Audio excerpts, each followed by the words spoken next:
আসসালামু আলাইকুম প্রিয় দর্শক। অন্য মঞ্চের আলোচনায় আজ আমাদের সঙ্গে রয়েছেন সম্মানিত দর্শক, আমেরিকা যাচ্ছেন বাংলাদেশের সেনাপ্রধান, অস্ত্র কিনে ট্রাম্পকে খুশি করতে চান তারেক। এটি একটি শিরোনাম, একটি বাংলা গণমাধ্যমের শিরোনাম সংবাদের। আবার একটি ইংরেজি পত্রিকায়ও দেখলাম ঠিক একই বিষয়ে একটি রিপোর্ট। শিরোনাম হচ্ছে, Bangladesh army chief general Wakaruzzaman set to embark on 5-day US visit starting March 29। আজকে 28, কালকে 29। দুটো রিপোর্টেরই কন্টেন্ট ভেতরে যা আছে তা প্রায় এক। জেনারেল ওয়াকার যুক্তরাষ্ট্র যাচ্ছেন 5 দিনের সফরে। এই সফরের মূল লক্ষ্য হচ্ছে যুক্তরাষ্ট্রের কাছ থেকে অস্ত্র কেনা, যার মূল লক্ষ্য প্রেসিডেন্ট ডোনাল্ড ট্রাম্পকে খুশি করা। 2024-এর জুনে সেনাপ্রধান হিসেবে দায়িত্ব গ্রহণের পর এটি জেনারেল ওয়াকারের দ্বিতীয় দফা যুক্তরাষ্ট্র সফর। তার প্রথম সফরটি হয়েছিল 2024-এর অক্টোবরে, মানে 5 আগস্টের পরে, ইউনূসের ক্ষমতা গ্রহণের প্রায় 3 মাস পর। 2025 সালের মে মাসেও জেনারেল ওয়াকারের আবার যুক্তরাষ্ট্রের হাওয়াই যাওয়ার কথা ছিল, কিন্তু সেনাবাহিনীর অভ্যন্তরীণ এবং সরকারি কোন্দলের কারণে তখন সম্ভব হয়নি। তখন এই ইস্যুর কারণে তৎকালীন জাতীয় নিরাপত্তা উপদেষ্টা খলিলুর রহমানের ইকুয়েশনটিও তখন আলোচনায় এসেছিল।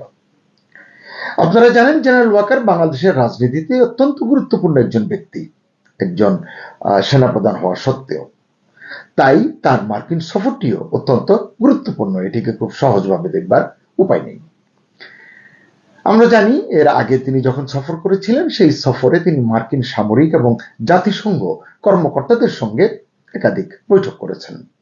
সেখানে তিনি শান্তিরক্ষা, প্রতিরক্ষা সহযোগিতা, সামরিক সক্ষমতা বাংলাদেশের এসব বৃদ্ধি নিয়ে আলোচনা করেছেন। তো সবকিছু যদি আপনি দেখেন, আপনার মনে হবে এবার যে তিনি যাচ্ছেন এটিও একটি স্বাভাবিক সামরিক সফর। কিন্তু আসলে ভেতরের গল্পটা বোধহয় এতটা সহজ নয়। আপনারা এই 2-3 দিন আগের কথা, স্বাধীনতা এবং জাতীয় দিবসের দিন সামরিক শীর্ষ কর্মকর্তাদের সঙ্গে আলাপকালে প্রধানমন্ত্রী তারেক রহমান বলেছেন তিনি বাংলাদেশ সশস্ত্র বাহিনীকে আরো শক্তিশালী করতে চান। তিনি বলেছেন তিনি সেনা পরিবারের সন্তান, যথাযথ গুরুত্ব অনুধাবন করেই সেনাবাহিনীকে অত্যাধুনিক সরঞ্জাম এবং অস্ত্র সামগ্রী দিয়ে তিনি শক্তিশালী করে তুলতে চান। খুবই উত্তম চিন্তা। তবে তার এই চিন্তার সঙ্গে জেনারেল ওয়াকারের যুক্তরাষ্ট্র সফরের যোগসূত্র রয়েছে, এটি মানতেই হবে। আবার আমি এটিও বলছি যে এতে দোষের কিছু নেই, বাংলাদেশ অস্ত্র কিনতেই পারে, কেনাই উচিত। তাহলে এটি নিয়ে আসলে কথা বলছি কেন? বলছি এই কারণে যে তারেক রহমান প্রধানমন্ত্রী হওয়ার পর তাকে অভিনন্দন বার্তা পাঠিয়েছেন মার্কিন প্রেসিডেন্ট ডোনাল্ড ট্রাম্প।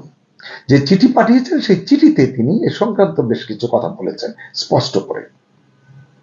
সেখানে তিনি লিখেছেন, আশা করি, মানে কোট আনকোট, ব্যবসা ক্ষেত্রে বর্তমান গতি বজায় রাখতে আপনি আমাকে সাহায্য করবেন। বর্তমান গতি মানে ইউনূসের নেতৃত্বাধীন অন্তর্বর্তী সরকারের আমলে আমেরিকা যে সুযোগ সুবিধাগুলো ব্যবসায়িক পেয়েছে, যে প্রতিশ্রুতিগুলো পেয়েছে, সেগুলোকে কার্যকর করার কথাই তিনি হয়তো বুঝিয়েছেন। ট্রাম্প লিখেছেন, আশা করি রুটিন প্রতিরক্ষা চুক্তিগুলো সম্পন্ন করতে আপনি সঠিক সিদ্ধান্ত এবং পদক্ষেপ গ্রহণ করবেন। এটি নিয়ে গতকালকে আমরা যে একটি কন্টেন্ট করেছি সেখানে বলেছি যে জিসোমিয়া এবং এসিএসএ এই প্রতিরক্ষা চুক্তিটি খুব প্রয়োজন, খুব চাপ দিচ্ছে মার্কিন যুক্তরাষ্ট্র। এটির কথা ডোনাল্ড ট্রাম্পও মনে করিয়ে দিলেন এবং বললেন এর ফলে, মানে এই চুক্তি দুটি করলে আপনার দেশের, মানে বাংলাদেশের, তিনি তারেক রহমানকে লিখছেন, সেনাবাহিনী, মানে বাংলাদেশের সেনাবাহিনী আমেরিকার তৈরি বিশ্বসেরা এবং উন্নত মানের সরঞ্জাম ব্যবহার করতে পারবে। আমাদের দেশের অস্ত্র কেনা, অস্ত্র ব্যবহার আমরা চীন থেকে কিনি, তুরস্ক থেকে কিনি, আরো কোথাও বিভিন্ন জায়গা থেকে কেনা হয়। এটি নিয়ে আসলে এক ধরনের অন্য রাজনীতি আছে, অন্য সমীকরণ আছে, সামরিক সক্ষমতার বিষয় আছে। সেই মানে তাত্ত্বিক আলোচনায় বা সেই টেকনিক্যাল আলোচনায় গেলাম না। এখন তিনি বলছেন যুক্তরাষ্ট্রের এটি কিনলে, অস্ত্র কিনলে, সামরিক সরঞ্জাম কিনলে বাংলাদেশের এই লাভ হবে বাংলাদেশ সেনাবাহিনীর। মার্কিন প্রেসিডেন্ট ওই চিঠিতে স্পষ্ট করে বলেছেন তিনি খুশি হবেন বাংলাদেশের নতুন সরকার আমেরিকার অস্ত্র কিনলে। প্রশ্ন হলো, এই বার্তার পরে কি নড়েচড়ে বসলো ঢাকা, নাকি পূর্বের সমঝোতা অনুযায়ী চলছে সব? পূর্বের সমঝোতা মানে আমি বলবো 18 মাসের কথা, ইউনূসের নেতৃত্বাধীন অন্তর্বর্তী সরকারের আমলে যে পরিকল্পনা, যে ছক নিয়ে তারা গিয়েছিল, সেই অনুযায়ী সবকিছু চলছে কিনা এটি আসলে ভেবে দেখা দরকার। অনেক বিশ্লেষক মনে করছেন বাংলাদেশ এখন এমন এক অবস্থানে যেখানে আঞ্চলিক এবং আঞ্চলিক ভূরাজনীতি এবং আন্তর্জাতিক প্ল্যাটফর্মে ভারসাম্য রক্ষা করাই আসলে বাংলাদেশের জন্য সবচেয়ে বড় চ্যালেঞ্জ। কেন? কারণ একদিকে যুক্তরাষ্ট্র, অন্যদিকে আঞ্চলিক শক্তিগুলো, চীন আছে, ভারত আছে, পাকিস্তান আছে, এমনকি তুরস্ক, রাশিয়া, এসব নামও বিবেচনায় আসতে পারে। এই অবস্থায় যখন নবীন সরকারটি মানে তারেক রহমানের সরকারটি খুব বেশি দিন তো হয়নি, এখনো তারা ঠিকমতো গুছিয়ে উঠতে পারেনি, এমনটি মনে করছেন বিশ্লেষকরা। এই সরকার এখনো অভ্যন্তরীণ এবং বৈশ্বিক নানান চ্যালেঞ্জের মুখে রয়েছে। মধ্যপ্রাচ্য পরিস্থিতি যেটাকে আরো ঘনীভূত করেছে। এমন সময়ে যুক্তরাষ্ট্রের সঙ্গে যুক্তরাষ্ট্রের চাওয়া অনুযায়ী অস্ত্র চুক্তি শুধু সামরিক সিদ্ধান্ত নয়, এটি হয়ে উঠতে পারে একটি গুরুত্বপূর্ণ এবং এটিকে বলা হয় সেন্সিটিভ রাজনৈতিক বার্তা, যার প্রভাব বাংলাদেশকে মোকাবিলা করেই সামনের দিনগুলোতে পথে এগোতে হবে। তাই প্রশ্নটা হচ্ছে এরকম যে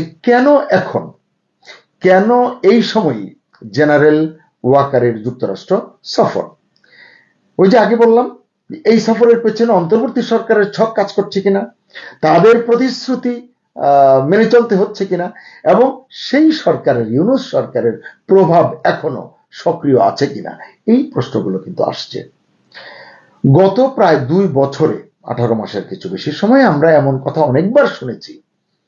মাইক্রো ক্রেডিট গাই ইউনূস গত 18 মাস ব্যাপী মার্কিন ডিপ স্টেটের নানান পরিকল্পনাই একের পর এক বাস্তবায়ন করেছেন। আমি বিস্তারিত গেলাম না, আপনারা জানেন সেন্ট মার্টিন নিয়ে আলোচনা, আপনারা জানেন চট্টগ্রাম বন্দরের কন্টেইনার টার্মিনাল নিয়ে যে আলোচনা, এবং মানবিক করিডোরের নামে যে করিডোর দেওয়ার কথা, এইসব সার্বিক বিষয় নিয়ে মার্কিন যুক্তরাষ্ট্রের সঙ্গে এক ধরনের সলা পরামর্শ এবং তাদের সুবিধা মতো বাংলাদেশ কাজ করছে। বাংলাদেশের স্টেক হোল্ডারদের সঙ্গে কোনো আলোচনা না করে অন্তর্বর্তী সরকার এই কাজগুলো করেছেন। এই কারণে আসলে কথাগুলো উঠছে, তারা এই পরিকল্পনাগুলো বাস্তবায়ন করেছেন। এবং অনেকেই বলছেন যে এখনো যার জের টানতে হচ্ছে বর্তমান সরকারকে, সেটা ইচ্ছায় হোক বা অনিচ্ছায় হোক। আবার এমন কথাও শোনা যাচ্ছে যে প্রধানমন্ত্রী তারেক রহমানের ক্ষমতায় আসীন হওয়া নিয়েও আসলে কথা আছে। কেউ বলছেন তারেক রহমানের ক্ষমতায় আসীন হওয়ার পেছনে আমেরিকার সক্রিয় ভূমিকা ছিল। আরো নানান দেশের কথা শোনা যায়, কিন্তু আমেরিকার কথাটি খুব জোরে সোরে উচ্চারিত হয়, এবং সেটা যে পুরোপুরি তাদের আমেরিকার স্বার্থের সঙ্গে জড়িত তা নিয়ে কোনো সন্দেহ নেই বা থাকবার অবকাশ নেই। অর্থাৎ যদি আপনারা একটু দেখেন যে শেখ হাসিনা সরকারের পতন 2024-এ, এরপর ইউনূসের উত্থান, এবং 2026-এ ইউনূসের বিদায়, তারেক রহমানের ক্ষমতাসীন হওয়া, সবকিছুই আসলে একটা সুনিপুণ মার্কিন চাল হিসেবেই মনে করছেন অনেকে। এখানে আবার অনেকে এমনটাও বলছেন যে ইউনূস আসলে আমেরিকাকে চিনতে ভুল করেছিলেন বা ভুল করেছেন। কেন করেছেন? কারণ আমেরিকা ততক্ষণ পর্যন্ত একটি দেশের মাথা বা মাথাদের সঙ্গে সম্পর্ক রাখে যতক্ষণ বা যতদিন না তাদের স্বার্থ পূরণ হচ্ছে। যখনই স্বার্থ শেষ, আমেরিকা তাদের বা তাকে ছুড়ে ফেলতেও দেরি করে না। ইউনূসের অন্তর্বর্তী সরকারের ক্ষেত্রেও নাকি এমনটাই হয়েছে। নানান সমীকরণ এখানে কাজ করেছে। এই আলোচনায় গিয়ে আমি ভিডিওর কলেবর বাড়াতে চাই না। ইউনূসের সরকারের সঙ্গে মার্কিন ডিপ স্টেটের বোঝাপড়ার যে একটা বিষয়টি নিয়ে অনেক কথা হয়েছে, কেউ স্বীকার করেনি, কিন্তু হাটে হাড়ি ভেঙে দিলেন সম্প্রতি সাবেক উপদেষ্টা আসিফ মাহমুদ সজীব ভুঁইয়া। অনেক কথা তিনি বলেছেন। আসিফ বলেছেন যে অন্তর্বর্তী সরকারের গুরুত্বপূর্ণ দায়িত্বে থাকা এক ব্যক্তি, আপনারা বুঝতে পারছেন, জাতীয় নিরাপত্তা উপদেষ্টা খলিলুর রহমান, যিনি পরে বিএনপি সরকারের মন্ত্রী হয়েছেন, পররাষ্ট্রমন্ত্রী। আসিফের অভিযোগ, রাজনৈতিক সুবিধা অর্জনের বিনিময়ে ওই ব্যক্তিকে পুরস্কৃত করা হয়েছে। অন্তর্বর্তী সরকারের জাতীয় নিরাপত্তা উপদেষ্টাকে এই সরকারের গণতান্ত্রিকভাবে নির্বাচিত একটি সরকারের পররাষ্ট্রমন্ত্রী করা হয়েছে। তিনি বলছেন যে এখানেও হয়তো আছে ডিপ স্টেটের খেলা, হয়তো কি আছেই, এটি ধারণা করা হয়। আমেরিকার সঙ্গে ইউনূস সরকারের বাণিজ্য চুক্তির কথা নিশ্চয়ই আপনাদের মনে আছে, নিশ্চয়ই ভুলে যাননি। ইউনূস সরকার বলেছিল চুক্তির শর্ত প্রকাশ করা যাবে না, এনডিএ, নন ডিসক্লোজার এগ্রিমেন্ট। অথচ দেখা গেল কিছুদিন আগে আমেরিকাই সব শর্ত ফাঁস করে দিয়েছে। এক্ষেত্রে দেখা যাচ্ছে খলিলুর রহমান আরো এক কাঠি সরস। তিনি তো বিএনপি এবং জামাতও যে এই খেলায় বা এই চুক্তিতে বা ষড়যন্ত্রে সামিল সেটা জনগণের সামনে খোলাসা করে দিয়েছেন। আপনাদের নিশ্চয়ই এটাও মনে আছে যে ইউনূস প্রধান উপদেষ্টা হিসেবে দায়িত্ব পালনকালে বিভিন্ন সময়ে যুদ্ধাবস্থার ভয় দেখিয়েছেন, প্রস্তুতি নিতে বলেছেন, এই জন্য অস্ত্র এবং সামরিক সরঞ্জাম ক্রয়ের গুরুত্ব দিয়েছেন, প্রেক্ষাপট তৈরি করেছেন।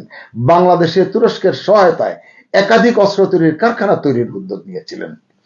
এইগুলোতে কোনো দ্বিমত নেই, বাংলাদেশের সামরিক সক্ষমতা বৃদ্ধি হোক, বাংলাদেশের নাগরিক হিসেবে এটি আমরাও চাই। আমার বক্তব্য হচ্ছে যে এখানে আমার প্রায়োরিটি কি, অগ্রাধিকার কি, সেটি আসলে গুরুত্বপূর্ণ। একই সময়ে ভারতের বিরুদ্ধে বাংলাদেশকে আমরা দেখেছি রীতিমতো উস্কানি দিয়েছে পাকিস্তান, প্রকাশ্যে অপ্রকাশ্যে। প্রকাশ্যে যেমন একটি এসছে, প্রকাশ্যে যুদ্ধের হুমকি দিয়েছেন পাকিস্তান মুসলিম লীগের যুব শাখার সভাপতি কামরান সাইদ উসমানী। এক ভিডিও বার্তায় উসমানী বলেছিলেন, ভারত যদি বাংলাদেশে আক্রমণ করে, যদি কেউ বাংলাদেশের স্বাধীনতার দিকে কোনো জোর দেয়, মানে অন্য কেউ, তাহলে পাকিস্তানের জনগণ, পাক সেনা এবং আমাদের মিসাইল, মানে পাকিস্তানের মিসাইল বসে থাকবে না। অনেক বড় হুমকি কিন্তু। তবে ইউনূস আমলে ঢাকার সঙ্গে দিল্লির সম্পর্কের যে রসায়ন ছিল, খুব খারাপ ছিল, শীতল ছিল, সেটা কিন্তু এখন বদলে গিয়েছে, আপনারা নিশ্চয়ই বুঝতে পারছেন। এখন বলা যায় বাংলাদেশ ভারতের মিত্র দেশ, মানে বিএনপি নেতৃত্বাধীন সরকার ভারতের সঙ্গে সম্পর্ক স্বাভাবিক করবার উদ্যোগ নিয়েছে। দুই দেশে আসলে এই লক্ষ্যে কাজ করছে। কারণ এখানে আরো নানান প্রেক্ষাপট আছে। চীন এবং পাকিস্তানের চাপ প্রতিহত করতে তারেক রহমানকে পুরোপুরি না হলেও অনেকাংশেই নির্ভর করতে হচ্ছে ভারতের উপর, কারণ এই অঞ্চলে ভারত ইতিমধ্যেই নিজের শক্তিমত্তা প্রতিষ্ঠিত করতে সক্ষম হয়েছে। এই প্রেক্ষাপটে প্রশ্ন কিন্তু একটাই, বাংলাদেশ কি নিজের কৌশল অনুযায়ী এগোচ্ছে? তারেক রহমান কি নিজের বিচার বুদ্ধি দিয়ে এগোতে পারছেন, নাকি বড় শক্তির চাপে তাকে সিদ্ধান্ত নিতে হচ্ছে? এই যে সেনা প্রধানের যুক্তরাষ্ট্র সফর, এটি কি স্রেফ একটি সফর, নাকি এর পেছনে সত্যিই আছে বড় কোনো খেলা? সেই উত্তরই এখন খুঁজছে পুরো দেশ, অর্থাৎ দেশের মানুষ। কমেন্টে আপনি আপনার মতামত জানাতে পারেন। সবার জন্য শুভকামনা। আল্লাহ হাফেজ।